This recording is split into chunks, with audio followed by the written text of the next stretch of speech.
காவல் பணி என்பது கொஞ்சம் கடினமான பணி தான், எல்லாருக்கும் தெரியும்.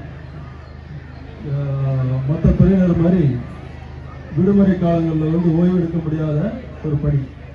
அது கடந்த சில வாரங்களாக பார்த்தீங்கன்னா உங்களுக்கு தெரியும், எங்கே பார்த்தாலும் ஆர்ப்பாட்டம் போராட்டம் அப்படின்னு இருக்கு.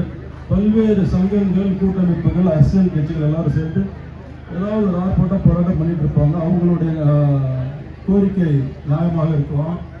என்ன இருந்தாலும் அந்த போராட்டங்கள் பண்ணும்போது அவங்கள ஹேண்டில் பண்றது காவல்துறையோட வேணும். அது குறிப்பாக இந்த ஆயுதப்படை காவல் துறையை சார்ந்த ஆளுநர்கள், பெண் காவலர்களும் சரி, ஆண் காவலர்கள், அவங்களோட பணி ரொம்ப சவாலான பணி.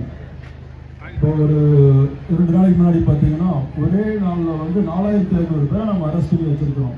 ஆசிரியர்கள் அமைப்பு, செவிலியர்கள், தூய்மை பணியாளர் எப்படின்னு. இந்த பொதுமக்களை நம்ம ஹேண்டில் பண்ணும்போது ரொம்ப கவனமாக ஹேண்டில் பண்ணணும்.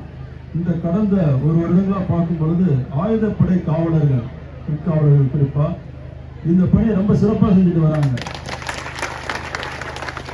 இது சாதாரண பணி இல்லை. ஏன்னா ஒவ்வொருத்தரும் அவங்களோட உரிமைகள்னு சொல்லி கேட்டு வரும்பொழுது எமோஷனலாக அவங்க இருக்கிறாங்க. அவங்கள டீல் பண்ணுறது சாதாரண விஷயம் இல்லை.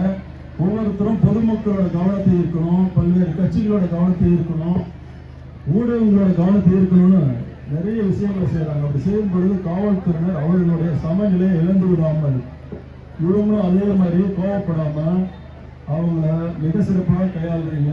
எந்த ஒரு குறையும் இல்லாமல் இந்த வருடம் ஆயுதப்படையோட பணி சிறப்பாக இருந்தது. அது இந்த டைம் உங்களுக்கு சொல்லி உங்களுக்கு அதுக்கான வாழ்க்கையையும் பேசுகிறீர்கள். நன்றி. பிளே ஸ்டோர் மற்றும் ஆப் ஸ்டோரில் இருந்து பாலிமர் செயலியை QR கோடு மூலம் பதிவிறக்கம் செய்யுங்கள். செய்திகளை உடனுக்குடன் பெறுங்கள்.